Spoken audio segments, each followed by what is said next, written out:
How did Flint end up in the financial emergency, and what must city leaders do to make sure it doesn't happen again? NBC 25's Dave Bondy in the studio right now with Mott Community College political science professor Paul Rozycki. Dave? Right now, Paul Rozycki from Mott Community College, thank you for coming in. Good to be We've been here. talking about this. Explain to everyone, how did we get to this point, this financial crisis that has now been apparently averted? Well, I guess a couple of core things. Number one, we lost 80,000 jobs, approximately, General Motors jobs.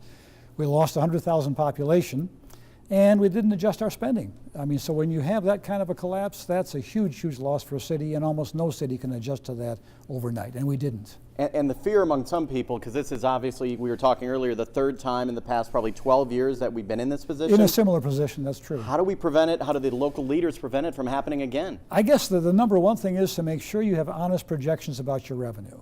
In other words, we're probably going to keep shrinking down to 90,000 or even 80,000 people, and we're not going to see the return of 80,000 GM jobs. If we keep the projections honest and keep the budget in line with that, we can do it. And a lot of people may not be happy with being honest, but that's what it's going to take? That's it. It's not going to make folks happy because it's going to mean fewer services and tighter budgets all over the place.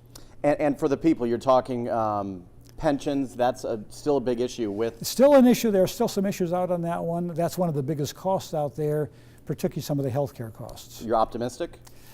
I'd say modestly optimistic. I think this time it looks more serious now, but again, the city council and mayor have got to keep things on track. Okay. Thank you very much. Paul Rozycki joining us from Mott Community College. Bill, let's go back to you.